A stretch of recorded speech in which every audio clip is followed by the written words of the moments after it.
हाय दोस्तों, कैसे हैं आप सभी। मैं डॉक्टर आनंद व्यास अगेन अपने यूट्यूब चैनल पर आप सभी का स्वागत कर रहा हूं और आशा कर रहा हूं कि आप सभी ठीक हैं, मस्त हैं और एंजॉय कर रहे हैं।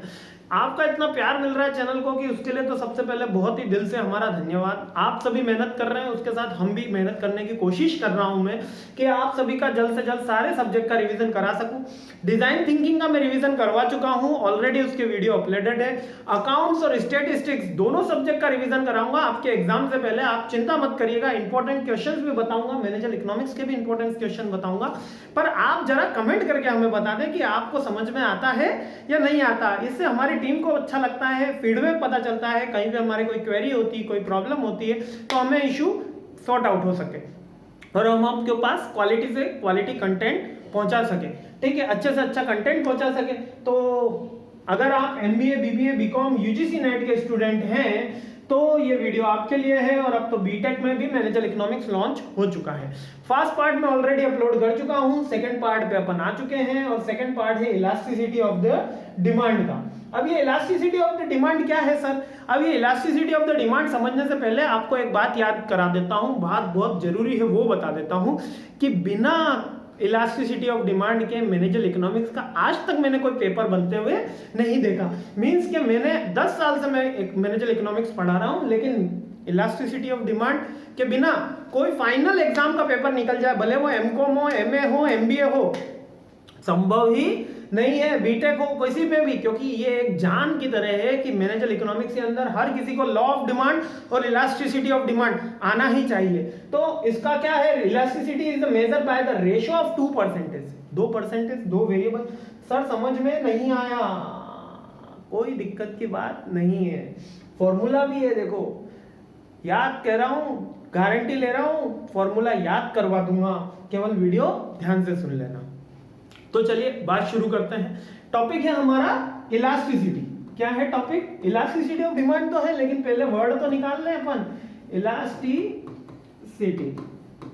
अब ये इलास्टिसिटी क्या है? जब हम, बहुत ही शॉर्ट में बताता हूं, जब हम किसी दो वेरिएबल के बीच में रिलेशनशिप चेक करते हैं कि एक वेरिएबल को चेंज होने पे दूसरे वेरिएबल में क्या डिफरेंस आता है, इसी को इलास्टिसिटी कहते हैं। सर ये वेरिएबल क्या है? फैक्टर। फैक्टर क्या है? तत्व।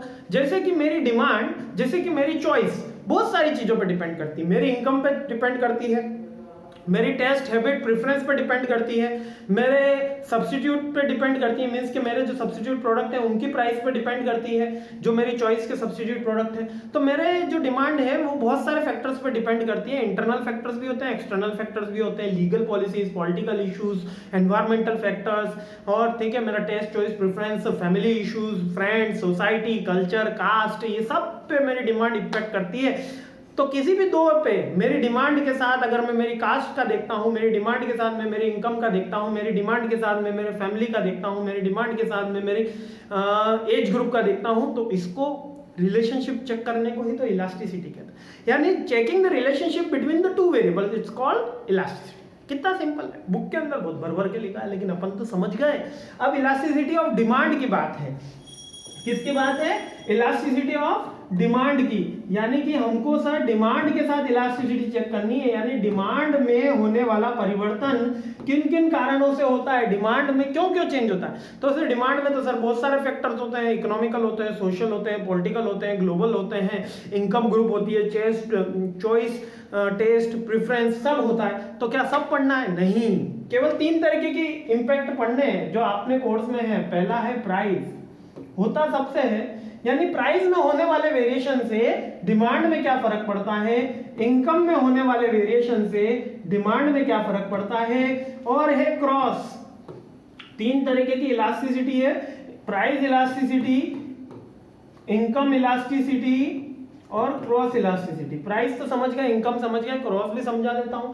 क्रॉस यानी सब्स्टिट्यूट प्रोडक्ट के चेंज होने से हमारी डिमांड में, यानी टी के प्राइस बढ़ गए तो कॉफी की डिमांड में क्या वेरिएशन हुआ, टी के प्राइस बढ़ गए तो कॉफी के डिमांड में क्या वेरिएशन हुआ, इसी को क्रॉस इलास्टिसिटी कहते हैं। आई होप क्लियर हो गया होगा। नहीं हुआ है तो इसकी ही डिटेल में आज बात करने वाले हैं, सारे पॉइंट एक एक करके सब समझा। अब आ गई बात फॉर्मूले की। किसकी बात आ गई? फॉर्मूले की। तो मैंने कहा था फॉर्मूला आपको याद करवा दूंगा, कहा था ना फॉर्मूला आपको याद करवा दूंगा। तो कैसे सर याद होगा? हमको फॉर्मूला हमेशा याद रखना, हम कंपैरिजन किसकी कर रहे हैं? डिमांड की कर रहे हैं। डिमांड को हम चेक कर रहे हैं। किसको चेक कर रहे हैं? डिमांड को चेक कर रहे हैं। हमेशा याद रखना, कंपैरिजन हमेशा जीवन में नीचे वालों से करो, यानी कि जो आपसे नीचे है, तो आप जीवन में सुखी रह पाओगे। जैसे कि मैं बाइक चलाता हूं, ठीक है, मैं बाइक चलाता हूं तो मैं कंपेयर करता हूं कि यार मेरे पास कार होती तो बढ़िया होता, तो मैं हैप्पी रहूंगा या दुखी हो जाऊंगा। लेकिन मैं अगर उसी समय सोचूं कि यार मेरे पड़ोसी के पास तो साइकिल ही है, तो मेरा साइकिल वाले से अगर मैं कंपैरिजन करूंगा तो खुश हो जाऊंगा। यानी कंपैरिजन हमेशा नीचे वालों से करो, लेकिन विजन हमेशा ऊपर रखो कि ना मुझे कार लानी है, मुझे लग्जरी कार लानी है, मुझे बंगलो लाना है, मुझे ये करना है। विजन होना जरूरी है, कर्म करना जरूरी है, लेकिन हमेशा उसके लिए हताशा नहीं होनी चाहिए। कंपैरिजन जो भगवान ने दिया है काफी अच्छा दिया, यानी कंपैरिजन हमेशा नीचे वालों से करेंगे। इसी तरीके से हमारा फॉर्मूला भी क्रिएट हो जाएगा। क्या कह रहा है फॉर्मूला? कंपैरिजन करना है भैया, नीचे वालों से करना है। तो अगर मैं डिमांड का जिससे कंपैरिजन करूंगा वो होगा नीचे, तो प्राइस को मैंने रख दिया नीचे, ठीक है। और किसका कंपैरिजन कर रहा हूं? खुद का करते हैं, तो यहाँ डिमांड को रख दिया ऊपर। तो डिमांड अपॉन प्राइस, ये फॉर्मूला बनना शुरू हुआ। क्या बनना शुरू हुआ? Demand upon price. तो चलिए इस फॉर्मूले को और आगे सीखते हैं। ये डिमांड अपॉन प्राइस से फॉर्मूला कंप्लीट हो गया? नहीं, फॉर्मूला, एक्चुअल फॉर्मूला है percentage change in demand, percentage change in demand divide by percentage change in price.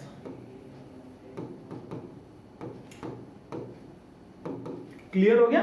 Percentage change in demand divide by percentage change in price. अब sir इसको percentage change का क्या मतलब है वो भी बता देते हैं। परसेंटेज चेंज का मतलब कुछ इस तरीके से है, हाँ, परसेंटेज चेंज का मतलब कुछ इस तरीके से है। मान लेते हैं इधर मैं रख देता हूं प्राइस और इधर रख देता हूं डिमांड। प्राइस 20 थी तब डिमांड 100 यूनिट की थी। प्राइस 20 थी तो डिमांड 100 यूनिट की हुई। प्राइस 30 हो गई तो डिमांड हो गई 200 यूनिट की। यही तो मैंने लॉ ऑफ डिमांड में पढ़ा है फर्स्ट यूनिट में, कि प्राइस कम होती है तो डिमांड बढ़ जाती है, प्राइस बढ़ती है तो डिमांड कम हो जाती है। यहाँ पे प्राइस बढ़ी, सॉरी, यहाँ पे प्राइस बढ़ी तो डिमांड अपनी कम हो गई। यहाँ पे 200 की जगह आप लिख लीजिए 50। कितनी हो गई? 50 यूनिट की हो गई। जब यहाँ पर डिमांड प्राइस बढ़ी तो डिमांड क्या हो गई? कम हो गई। इसके विपरीत यदि प्राइस कम होती है, ऊपर चलते हैं, तो डिमांड हमारी बढ़ जाती है। दोनों में कैसा रिलेशनशिप है? इनवर्स रिलेशनशिप है। यानी प्राइस जब कम बढ़ेगी तो डिमांड कम हो जाएगी, और जब प्राइस कम होगी तो डिमांड बढ़ जाएगी। तो देखते हैं यहां पर आपकी प्राइस के अंदर कितना वेरिएशन आया? अरे 50% का वेरिएशन आया, बराबर बात है ना, 50% का वेरिएशन आया।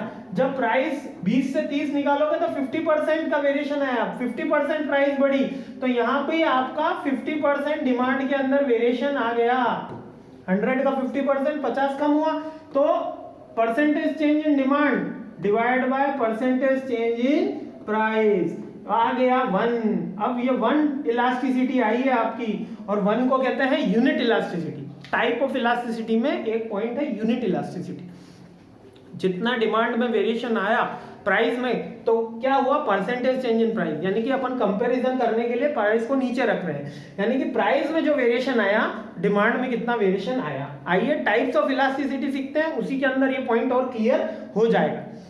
लॉ ऑफ डिमांड में मैं बता चुका हूं कि डिमांड और प्राइस में इनवर्स रिलेशन है। डिमांड, प्राइस बढ़ेगी तो डिमांड कम होगी, प्राइस बढ़ेगी तो डिमांड कम होगी, ठीक है। प्राइस बढ़ी ना, 20 की जगह 30 हो गई, 20 की जगह कितनी हो गई? 30 हो गई। 30 रुपए का आप साबुन मिलने लगा, तो 100 यूनिट की जगह 50 यूनिट मार्केट में बिकने लगी। आइए प्राइस इलास्टिसिटी, पहला जो डिमांड का कंपैरिजन है वो प्राइस इलास्टिसिटी, जिसमें हम ये चेक करते हैं कि change in consumption of the product due to change in price, price में होने वाला परिवर्तन से डिमांड में कितना परिवर्तन हो रहा है। आगे बढ़ते हैं, ठीक है, सॉरी, पहली प्राइस इलास्टिसिटी। अब ये प्राइस इलास्टिसिटी सारे पॉइंट एक साथ समझा दूंगा, आप चिंता बिल्कुल मत कीजिएगा। पहला पॉइंट है परफेक्टली इलास्टिक। क्या पॉइंट है? Perfectly elastic. अब ये परफेक्टली इलास्टिक का क्या मतलब है सर? डायग्राम में ऑलरेडी बनवा चुका हूं आपको, और नहीं आपको अगर फर्स्ट यूनिट में याद तो फिर से बांट लीजिए। नीचे क्या आएगी, क्वांटिटी आएगी, बराबर बात है। इधर क्या आएगी, प्राइस आएगी। इधर x लिख दो, इधर y लिख दो, ये डायग्राम बन गया। ये इसलिए बनवा रहा हूं बार बार, एंड तक काम आएगा। इकोनॉमिक्स में ग्राफ बनाना बहुत आसान है, केवल आपको उसके फंडे याद होने चाहिए। हमेशा याद रखना, प्राइस इधर डाल दो, क्वांटिटी नीचे डाल दो। अब कह रहा है परफेक्टली इलास्टिक। परफेक्टली इलास्टिक ये कहती है कि प्राइस में कोई भी चेंज ना आए लेकिन डिमांड कंटिन्यूस बढ़ती चली जाए। अब यहाँ पे डिमांड के कुछ मैं पॉइंट्स लिख लेता हूँ पहले, ताकि आपको समझने में आसानी हो। ये 5 है, ये 10 है, ये 15 है, ये 20 है, यानी कि नंबर ऑफ क्वांटिटी बढ़ रही है। इसी तरीके से यहाँ 5 है, यहाँ 10 है, यहाँ 15 है, यहाँ 20 है। ठीक है, हाँ। अब डिमांड में कोई प्राइस में कोई चेंज नहीं आया। प्राइस पहले भी 15 थी, आगे कंटिन्यूस चलती रही, यानी प्राइस में कोई भी चेंज नहीं आया, लेकिन क्वांटिटी आपकी बढ़ती चली गई। क्वांटिटी आपकी बढ़ती चली गई, 5 हो गई, 10 हो गई, 15 हो गई, 20 हो गई। यानी कि प्राइस में चेंज से जब डिमांड में कोई परिवर्तन नहीं आया, जिनको हमने इन्फिनिटी की संज्ञा दे दी है, इन्फिनिटी का संज्ञा दे दी है, उसी को क्या कहा है, परफेक्टली इलास्टिक। क्या कहा है, परफेक्टली इलास्टिक। आइए, यही तो लिखा है, देखिए यहाँ पर डायग्राम, परफेक्टली इलास्टिक इसने बना के दिया है। अब परफेक्टली इलास्टिक का मतलब पूर्णतया लोचदार, हिंदी में बोलते हैं पूर्णतया लोचदार। आइए, परफेक्टली इलास्टिक के आगे इम्परफेक्ट भी सीख लेते हैं, क्योंकि दोनों एक साथ ही सीखना आसान रहता है। ये परफेक्टली इलास्टिक हो गया, तो परफेक्टली इन इलास्टिक भी हमको सीख लेते हैं। यहां पर वापिस से इधर क्या आ गई, इधर क्या आएगी, अरे बोलो, प्राइस आएगी, इधर आएगी क्वांटिटी आएगी। ठीक है सर, बात बरोबर है। अब क्वांटिटी है 5 है, 10 है, और यहाँ 15 कर देता हूं, यहाँ 5 कर देता हूं, यहाँ 10 कर देता हूं, यहाँ 15 कर देता हूं। इन इलास्टिक का मतलब कि प्राइस कितनी भी बढ़ जाए, क्वांटिटी वही की वही खरीदी जाए। क्वांटिटी वही की वही खरीदी जाए, यानी 15 भी रहे, 10 भी रहे, 5 भी रहे। यानी कि प्राइस में वेरिएशन होने से डिमांड में कोई वेरिएशन नहीं आ रहा है। इसी को मैं perfectly elastic perfectly in elastic बोलता हूं। परफेक्टली इन इलास्टिक बोलता हूं, यानी कि यहां पर है इलास्टिसिटी 0। क्या है, 0। देखिए, ये रहा अपना diagram, perfectly in elastic. Price में वेरिएशन हो रहा है, लेकिन डिमांड में कोई वेरिएशन नहीं हो रहा है, तो ये कॉल्ड हो रही है परफेक्टली इन इलास्टिक। आगे बढ़ते हैं, यूनिट इलास्टिक। जब प्राइस और डिमांड के अंदर इक्वल वेरिएशन आए, अरे अभी तो अपन ने सीखा था इक्वल वेरिएशन, ये 20 की 30 हो रही है, यानी 50% चेंज आ रहा है, तो 100 की 50 हो रही है, यहाँ भी 50% चेंज आ रहा है, 50 डिवाइड बाय 50। तो इसको सर बनाएंगे कैसे?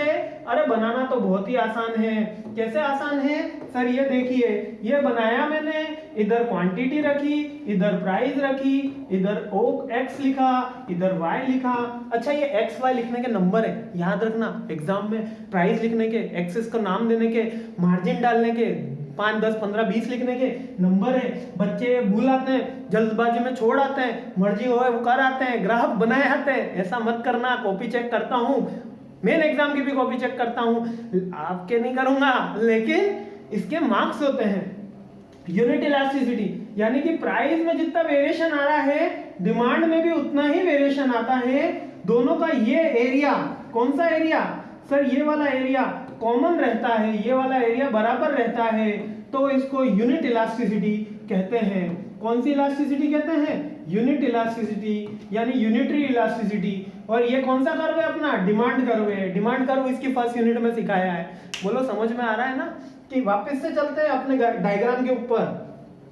क्या कह रहा है? यूनिट इलास्टिसिटी, प्राइस में होने वाला वेरिएशन और क्वांटिटी में होने वाला वेरिएशन बराबर है, इसको यूनिट इलास्टिसिटी कहते हैं। अब रिलेटिवली इलास्टिक, इसको क्या बोला है? रिलेटिवली इलास्टिक या हाई इलास्टिसिटी भी बोला गया है इसको कहीं कहीं। यहां पर रिलेटिवली इलास्टिसिटी लिखा है, कुछ कुछ बुक्स में हाई इलास्टिसिटी भी है। अब ये सर बनाएंगे कैसे?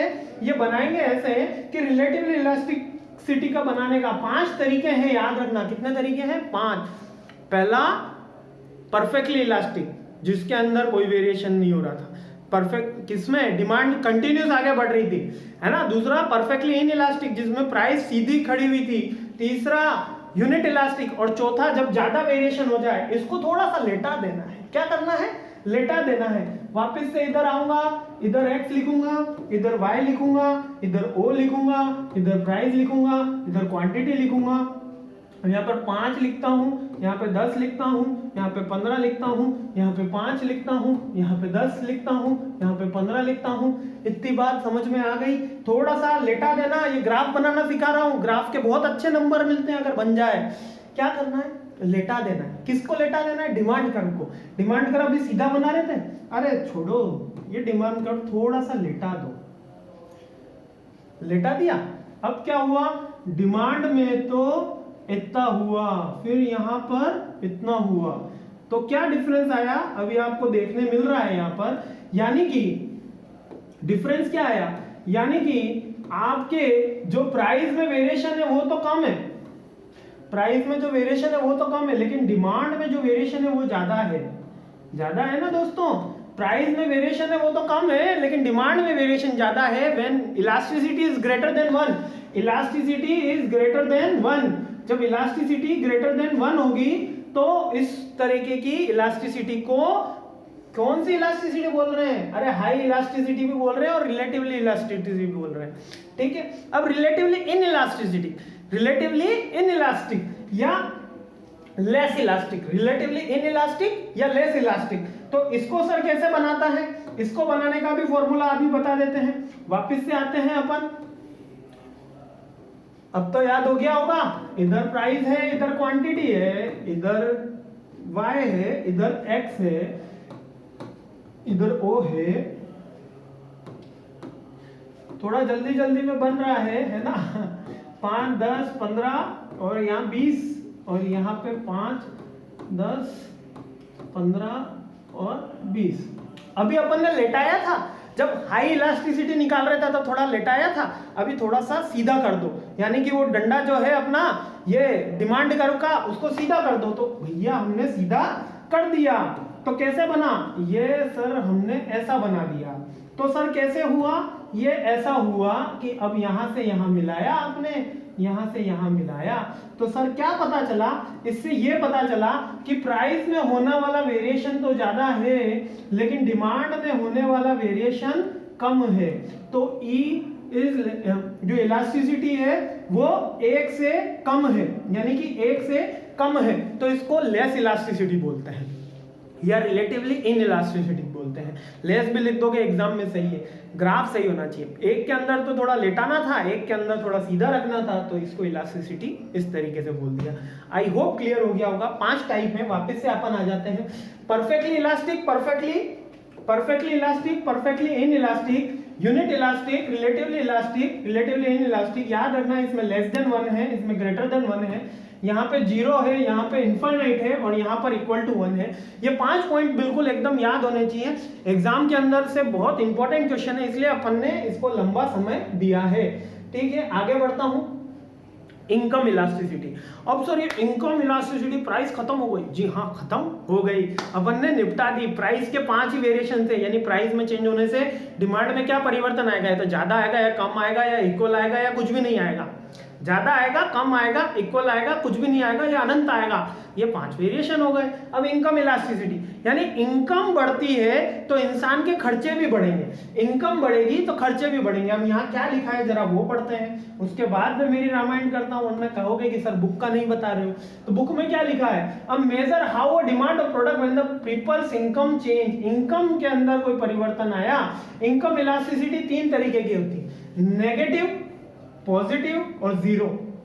नेगेटिव, पॉजिटिव और जीरो। यहां पर ये फॉर्म में दे रखा है, लेकिन आपको लिखना है पॉजिटिव, जीरो और नेगेटिव। पॉजिटिव पहला रहता है, नेगेटिव जो रहता है, जीरो जो रहता है वो दूसरा रहता है, और नेगेटिव जो रहता है तीसरा रहता है। तो सर इसका भी कोई ग्राफ बनता है? जी जरूर बनता है ना, क्यों नहीं बनेगा। आइए बना देते हैं इसका भी ग्राफ और सीख लेते हैं तीनों की इनकम इलास्टिसिटी क्या होती है। इनकम इलास्टिसिटी का मतलब यह है कि इनकम में होने वाले वेरिएशन से डिमांड में कितना वेरिएशन आता है, उसको इनकम इलास्टिसिटी कहते हैं। तो सबसे पहले मैं इधर एक प्लॉट कर देता हूं, इतना तो अपन सब बना लेंगे, इधर O लिख लेंगे, इधर X लिख लेंगे, इधर Y लिख लेंगे, इतनी बात भी समझ में आ गई। इधर मैं लिखूंगा इनकम, क्या लिखूंगा? इनकम।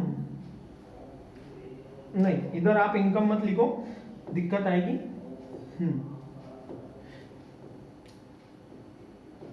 हाँ, इधर लिख लो एक्सपेंसेस और इधर लिख लो इनकम। क्या लिख लो? इनकम। एक तरफ इनकम है और दूसरी तरफ खर्चे हैं। इनकम बढ़ने के साथ खर्चे बढ़ेंगे या कम होंगे? ठीक है, इनकम बढ़ती है, इंसान की इनकम बढ़ती है तो खर्चे बढ़ते हैं। इंसान की इनकम बढ़ती है तो खर्चे बढ़ते हैं, बराबर बात है सर। बढ़ा दो, ये बन गया डायग्राम। थोड़ा सा छोटा कर देता हूं इसको। इंसान की इनकम बढ़ने के साथ उसके खर्चे बढ़ जाते हैं। ये फर्स्ट काइंड ऑफ इलास्टिसिटी है, ये पॉजिटिव इलास्टिसिटी है। ये कंपैरिजन में ज्यादा बढ़ते हैं, यानी इंसान की इनकम यदि 10% बढ़ी है तो उसके खर्चे 15%, 16%, 17%, 18% यानी 20% बढ़ते हैं। यानी इनकम के रेशो से उसके खर्चे ज्यादा बढ़ जाना पॉजिटिव इनकम इलास्टिसिटी कहलाती है। वापस से बोल रहा हूं, इनकम के रेशो से उसके खर्चे एक्सपेंसेस ज्यादा बढ़ जाना पॉजिटिव इनकम इलास्टिसिटी कहती है। फिर एक समय आएगा जब इंसान की जो इनकम है वो कांस्टेंट हो जाएगी, यानी कि इनकम तो बढ़ रही है लेकिन उसके खर्चे उस रेशो से नहीं बढ़ेंगे। मान लेते हैं कि अभी मैं 50,000 रुपए महीना कमाता हूं और मेरे 1 लाख रुपए महीना कमाने लग गया, तो मेरे जो एक्सपेंसेस हैं पहले 50,000 में 20,000 होते थे, यानी कि 25,000 होते थे, 50%। तो 1 लाख होने पे भी तो वो बढ़े, लेकिन जैसे मेरी इनकम 2 लाख हुई तो मेरे खर्चे उस रेशो में नहीं बढ़ पाए जिस रेशो में पहले बढ़े थे, यानी कि जीरो लेवल पर आ गए। इसको कहते हैं जीरो इनकम इलास्टिसिटी। कोई इंपैक्ट नहीं आया, मतलब मेरे इनकम बढ़ने के साथ मेरे खर्चे नहीं बढ़ पाते हैं, इसी को जीरो इनकम इलास्टिसिटी बोलते हैं। तीसरा स्टेज आता है, उस रेशो में नहीं बढ़ पाते, उस रेशो में नहीं। तीसरा रेशो आता है कि मेरी इनकम तो बढ़ रही है, इनकम तो बढ़ ही रही है। यहाँ पे 5 है, यहाँ पे 10 है, यहाँ पे 15 है, यहाँ पे 20 है, यहाँ पे 25 है, यहाँ पे भी 5 है, यहाँ पे भी 10 है, यहाँ पे भी 15 है, यहाँ पे भी 20 है, यहाँ पे 25 है। तो इनकम बढ़ने के साथ खर्चे नहीं बढ़ पाए और नेगेटिव स्लोप में आया, तो इसको जीरो इनकम इलास्टिसिटी बोलते हैं। आइए फिर से बताता हूं, ये आ गए 3, ठीक है। ये हो गया पॉजिटिव इनकम इलास्टिसिटी, जब आपके खर्चे बढ़ने के साथ में आपकी इनकम भी बढ़ जाती है, जब आपकी इनकम बढ़ने के साथ में आपके खर्चे भी बढ़ जाते हैं, तो ये पॉजिटिव इनकम इलास्टिसिटी यानी फर्स्ट फेज कहलाता है। जब आपके खर्चे बढ़ने के साथ में आपकी इनकम नहीं बढ़ती, वापस से उल्टा बोल रहा हूं, जब आपके इनकम बढ़ने के साथ में खर्चे नहीं बढ़ पाते या इक्वल रह जाते हैं, उनका रेशो इक्वल रह जाता है, यानी कि मेरी इनकम बढ़ी 100 से 200 हो गई तो मेरे खर्चे भी 10 से 20 हो गए, तो सेम अगर रेशो रहा तो उसको जीरो इनकम इलास्टिसिटी बोलते हैं। प्लस माइनस में एक साथ लिख देता हूं, ठीक है, इसको बोलते हैं जीरो इनकम इलास्टिसिटी। इसके अलावा तीसरा है नेगेटिव इनकम इलास्टिसिटी, जब मेरे खर्चे तो वापस से 100 से 200 हुए लेकिन मेरे एक्सपेंसेस 10 से 20 होने की जगह 18 हो गए, इसको क्या बोलेंगे? Negative income elasticity. पहला पॉजिटिव है, दूसरा जीरो है और तीसरा नेगेटिव है। आइए एक एग्जांपल के थ्रू समझ लेते हैं। अभी भी नहीं समझ में आया तो ये एग्जांपल से, एक ही एग्जांपल से तीनों समझा देता हूं। ये मेरी इनकम है, ये मेरे एक्सपेंसेस हैं। पहले में मेरी इनकम 100 रुपए थी तो मेरे खर्चे 10 रुपए थे। मेरी इनकम 200 हुई तो 3 हो सकते हैं मेरे खर्चे, उसी रेशो में बढ़ सकते हैं, ज्यादा बढ़ सकते हैं या कम बढ़ सकते हैं। यदि उसी रेशो में बढ़ते हैं यानी 100% बढ़ते हैं तो 20 रुपए, तो इसको बोलेंगे जीरो इनकम इलास्टिसिटी। क्या बोलेंगे? Zero income elasticity. लेकिन अगर इनमें कोई वेरिएशन आता है, अगर कम हो जाते हैं, यानी कि ये 100% बढ़े हैं और मैं कम बढ़ा दूं, 50% बढ़ा दूं, तो ये क्या कहलाएगा? Negative income elasticity. और अगर ज्यादा बढ़ जाए तो कहलाते हैं पॉजिटिव। यहां पर हो गए मेरे खर्चे 25 रुपए, तो ये क्या हो गया? Positive income elasticity. समझ में आया? नेगेटिव, जीरो और पॉजिटिव तीनों बहुत ही आसान लैंग्वेज में समझाने की कोशिश करी है एक ही एग्जांपल से। 100 से मेरी 200 इनकम हुई तो 10, 15, 15, 20, 25 तीन वेरिएशन होंगे। अगर सेम बढ़ते हैं तो जीरो, कम बढ़ते हैं तो नेगेटिव और ज्यादा बढ़ते हैं तो पॉजिटिव। बस बात इतनी सी तो है। आगे चलते हैं। आर्क इलास्टिसिटी पहले एक बार देख लेता हूं कितना और बचा है। ओके, आर्क क्रॉस डिमांड, ओ हो, चलिए तो चलिए ये वाला वीडियो यहीं पे रखते हैं अपन, और थर्ड पार्ट के अंदर अपन ये कवर अप कर पाएंगे कि आप समझ सकते हैं कि एनर्जी कितनी लग रही है और वीडियो कितना बड़ा हो पा रहा है। इसलिए मैं ज़्यादा लेंदी भी नहीं जाके, तीसरा पार्ट पहली बार ऐसा होगा कि किसी यूनिट का हम तीसरा पार्ट कवर अप करेंगे, लेकिन समय की बाध्यता देखते हुए और बच्चों के इंटरेस्ट को ध्यान में रखते हुए 20-25 मिनट का ही वीडियो अपन काफ़ी रहता है। ठीक है, thanks for watching this video and please give comment कि आपको ये वीडियो कैसा लगा। Thank you, I really appreciate your time.